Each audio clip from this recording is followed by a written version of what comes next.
شہرنامہ آواز میں آج 1 اکتوبر کی چنندہ خبروں کے ساتھ آپ کی میزبان سمینہ حاضر ہیں۔ بابری مسجد شہادت کے ملزموں کو بری کیے جانے پر رد عمل کا سلسلہ جاری۔ ہندوستان کی سیاسی اور مذہبی جماعتوں کی جانب سے بابری مسجد شہادت کے ملزموں کو بری کیے جانے پر رد عمل کا سلسلہ جاری ہے۔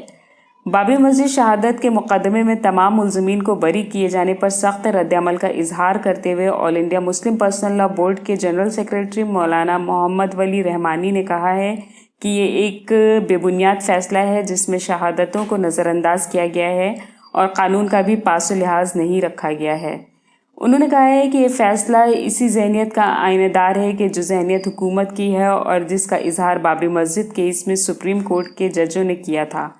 سپریم کورٹ نے تو اتنا کیا تھا کہ اپنے فیصلے میں کئی واضح حقیقتوں کو تسلیم کیا تھا، پھر جو ججمنٹ دیا ہے وہ انصاف کے چہرے پر بڑا سیاہ دھبا ہے۔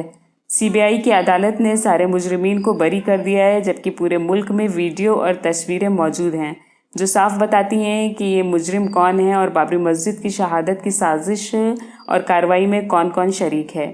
جمعیت علماء ہند کے صدر مولانا سید ارشد مدنی نے کہا ہے کہ دن کی روشنی میں بابری مسجد کو شہید کیا گیا۔ دنیا نے دیکھا کہ کن لوگوں نے اللہ کے گھر کی بے حرمتی کی ہے اور زمین بوس کر دیا۔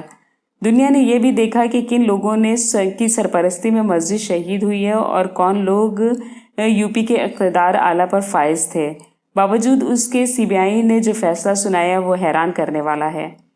مولانا ارشد مدنی نے کہا کہ 9 نومبر 2019 کو سپریم کورٹ کی 5 رکن آئینی بینچ نے بابری مسجد رام جنم بھومی کے حق ملکیت پر اپنا فیصلہ سناتے ہوئے یہ اعتراف کیا تھا کہ بابری مسجد کی تعمیر کسی مندر کو توڑ کر نہیں کی گئی تھی۔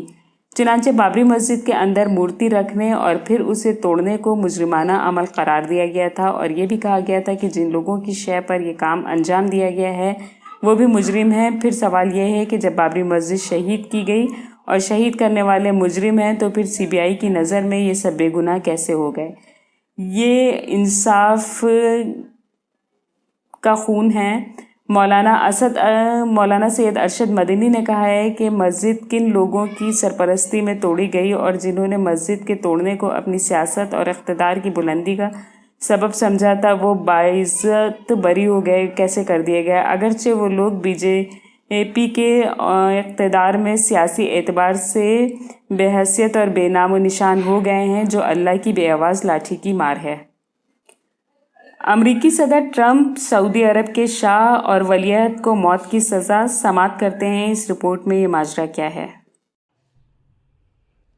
یمن کی ایک عدالت نے یمن کے طالب علموں کی بس پر ہونے والے حملے میں ملوث ہونے کے الزام میں امریکی صدر ڈونلڈ ٹرمپ، سعودی عرب کے شاہ سلمان اور ولی عہد بن سلمان سمیت 10 افراد کو موت کی سزا کا حکم سنایا ہے۔ یمن کے خبر رساں ایجنسی سنیا کے آج جمعرات کے روز رپورٹ کے مطابق یمن کی عدالت کے جج ریاض الرزامی نے یمن کے طالب علموں کی بس پر ہونے والے حملے میں ملوث ہونے کے الزام میں امریکی صدر ٹرمپ، سعودی عرب کے شاہ سلمان، سعودی ولی عہد بن سلمان، سعودی شہزادے ترکی بن بندر بن عبدالعزیز، امریکہ کے سابق وزیر جنگ جیمز میٹز، یمن کے مفرور صدر عبد منصور اور یمن کی مستعفی ہونے والی حکومت کے چند دیگر عہدیداروں کو موت کی سزا سناتے ہوئے شہید ہونے والوں کو اہل خانہ کو $10 ارب ادا کرنے کا بھی حکم دیا ہے۔ جارح سعودی اتحاد کے ترجمان ترکی المالکی نے صعدہ کی بازار میں یمنی طالب علموں کی شہادت کے بعد فوجی جارحیت کو درست قرار دیا تھا۔ واضح رہے کہ سعودی حکومت کی سرکردگی میں قائم یمن مخالف فوجی اتحاد میں شامل کرائے گئے فوجی اس ملک کے مختلف علاقوں کو مسلسل اپنی سرگرمیوں کا نشانہ بنائے ہیں۔ سعودی عرب نے امریکہ، متحدہ عرب امارات اور بعض دوسرے ملکوں کے ساتھ مل کر مارچ 2015 سے یمن کو اپنی جارحیت کا نشانہ بنا رکھا ہے۔ یمن پر سعودی عرب اور اس کے اتحادیوں کے حملوں سے اب تک 17,000 سے زائد یمنی شہید ہو چکے ہیں اور ہزاروں زخمی ہوئے ہیں، جبکہ کئی لاکھ یمنیوں کو اپنا گھر بار چھوڑنے پر مجبور ہونا پڑا ہے۔ 2 دن کم رہنے کے بعد کورونا کے فعال کیسز میں پھر اضافہ۔ نئی دہلی ملک میں گزشتہ 2 دن تک عالمی وبا کورونا کو شکست دینے والوں کی تعداد نئے فعال کیسز سے زیادہ ہونے کے بعد گزشتہ 24 گھنٹوں کے دوران ان میں کمی نظر آئی اور اس دوران جہاں 85,376 افراد کورونا سے صحت یاب ہوئے، وہیں 86,821 کیسز سامنے آئے، جس سے فعال کیسز میں 264 کا اضافہ ہونے سے مرکزی وزارت صحت و خاندانی بہبود کی جانب سے جمعرات کے روز جاری تازہ ترین اعداد شمار کے مطابق ملک میں کورونا وائرس کے متاثرین کی مجموعی تعداد 52,73,202 ہو گئی ہے۔ متاثرہ افراد کے مقابلے صحت یاب ہونے والوں کی تعداد کم ہونے کی وجہ سے فعال کیسز کی تعداد میں 264 کا اضافہ ہوا ہے اور اب یہ تعداد 94,705 ہو گئی ہے۔ قبل ازیں 2 دن تک مسلسل صحتیاب ہونے والوں کی تعداد بڑھنے سے فعال کیسز میں کمی آئی ہے۔ فعال کیسز میں منگل کے روز 15,064 اور بدھ کے روز 7,135 کی کمی درج کی گئی تھی۔ گزشتہ 24 گھنٹوں کے دوران 1181 مریضوں کی موت ہوئی ہے، جس سے کووڈ-19 سے ہلاک ہونے والوں کی تعداد 98,678 تک پہنچ گئی ہے۔ ملک میں فعال کیسز 16.67% اور شرح موت 1.56% ہے، جبکہ صحتیاب ہونے والوں کی شرح 83.53% ہو گئی ہے۔ اسرائیلی پارلیمنٹ کے سامنے نتن یاہو کے خلاف مظاہرہ، کیا ہے اس کی وجہ؟ آئیے معلوم کرتے ہیں۔ اسرائیلی پارلیمان کے سامنے نتن یاہو کے خلاف مظاہرہ۔ مقبوضہ قدس کے ہزاروں صہیونیوں نے کورونا وائرس کو کنٹرول کرنے میں ناکامی اور نتن یاہو کی مالی بدعنوانیوں کے خلاف مظاہرہ کرتے ہوئے ان کی فی الفور برطرفی کا مطالبہ کیا ہے۔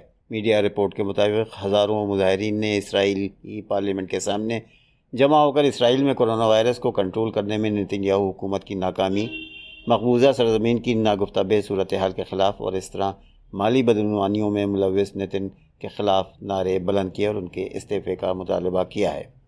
مظاہرین کے ہاتھوں میں پلے کارڈ تھے جن پر نتن یاہو تم کورونا پر کنٹرول حاصل کرنے میں ناکام رہے اور نتن یاہو ہمارے لیے باعث شرم ہے اور نتن یاہو استعفیٰ دو کے نعرے درج تھے۔ صہیونی حکومت کے کورٹ نے، آپ کو یاد ہوگا کہ گزشتہ مہینے مالی بدعنوانیوں، اختیارات کے ناجائز استعمال اور دھوکہ دہی کے الزامات کے تحت صہیونی وزیر اعظم نتن یاہو پر باضابطہ فرد جرم بھی عائد کر دی تھی، لیکن ابھی تک اس پر کارروائی نہیں ہوئی ہے۔ ادھر نتن یاہو کی ریاستی صوبوں میں بدعنوانیوں کے 4 بڑے مقدمات کا ان کو سامنا ہے، جن کی مجموعی مالیت اربوں ڈالر بتائی جا رہی ہے۔ زبان بگڑی تو بگڑی، گالیاں بکتے اور مذاق اڑاتے طوطوں کو پارک سے کیوں نکالا گیا؟ ایک دلچسپ کہانی۔ برطانیہ کے ایک فیملی سفاری پارک سے گزشتہ دنوں 5 سرمئی افریقی طوطوں کو نکال باہر کیا گیا ہے، کیونکہ ان کی یہ خطا تھی کہ وہ بہت گالیاں بکنے لگے تھے، اور یہی نہیں، وہ گالیاں دینے کے بعد زور زور سے ہنستے تھے اور سیاحوں کا مذاق اڑاتے تھے۔ یہ افریقی طوطے 15 اگست کے روز اسی فیملی سفاری پارک میں لائے گئے تھے، لیکن لاک ڈاؤن کی وجہ سے یہ پارک عام لوگوں کے لیے بند تھا، لہٰذا پارک کے ملازمین نے انہیں ایک کمرے میں دیگر پرندوں کے ساتھ بند کر دیا۔ ملازمین جانتے تھے کہ یہ افریقی طوطے انسانی آوازوں کی نقل کرنا بہت جلد سیکھ جاتے ہیں، اور اس لیے اپنی فراغت کا فائدہ اٹھاتے ہوئے وہ طوطوں کے سامنے گالیاں بکتے اور پھر زور زور سے ہنستے۔ ان کی دیکھا دیکھی طوطے بھی ایسا ہی کرنے لگے اور یوں ہی سفاری پارک کے ملازمین کو ایک نئی تفریح مل گئی۔ چند دنوں میں یہ طوطے بڑی روانی کے ساتھ خود ہی گالیاں دینے لگے، خاص کر جیسے ہی کوئی انسان ان کے سامنے آتا، ان کی چونچ سے گالیاں بھری آوازیں اور پھر قہقہے بلند ہونے لگتے۔ گزشتہ ہفتے یہ سفاری پارک محدود طور پر شہریوں کے لیے کھول دی گئی، تاہم ابھی تک یہاں بچوں کے داخلے پر پابندی ہے۔ تفریح کی غرض سے آنے والے لوگوں کو دیکھ کر طوطوں نے معمول کے مطابق گالیاں بکنا شروع کر دیں۔ اگرچہ سرکس سے وہاں آنے والے لوگوں کو بہت مزہ آیا، لیکن پارک انتظامیہ کو احساس ہوا کہ آئندہ چند ہفتوں کے دوران جب بچوں کو پارک میں داخلے کی اجازت مل جائے گی اور یہ طوطے ان کے سامنے بھی گالیاں دے کر ہنسیں گے تو بچوں پر اس کا برا اثر پڑے گا۔ یہ سوچ کر ان طوطوں کو فوری طور پر سفاری پارک سے نکال باہر کر کے ایک الگ گروپ میں رکھ دیا گیا ہے، جہاں ان کی اخلاقی تربیت کی جا رہی ہے تاکہ وہ گالیاں دینے کے بجائے کچھ اور کہنا سیکھ لیں۔ آج کی دلچسپ خبر میں ایک ایسی تحقیق جو ہم کو اپنے موبائل کا دیوانہ بنانے کی وجہ بتا رہی ہے، سماعت کیجیے۔ لزبن پرتگال میں ہم میں سے کئی لوگ ایسے ہیں جو اپنے فون سے دور ہونے پر پریشانی اور اضطراب کے شکار ہوتے ہیں، لیکن اگر اسمارٹ فون سے چند لمحوں کی جدائی بھی تکلیف دہ بن جائے تو یہ ایک نفسیاتی عارضے کی وجہ ہو سکتی ہے، جسے نیموفوبیا کہتے ہیں۔ سائنسدانوں کے مطابق نیموفوبیا شخصیت کی حساسیت اور کسی فعل کے ذہن پر حاوی ہونے کی کیفیت کو ظاہر کرتا ہے۔ اس طرح فون اگر زندگی کے معاملات میں حاوی ہونے لگ جائے تو پریشان کن کیفیت ہو سکتی ہے۔ اس کی وجہ سے ماہرین فون کے ناغے اور دن میں کئی گھنٹوں تک دور رہنے کا مشورہ دیتے ہیں۔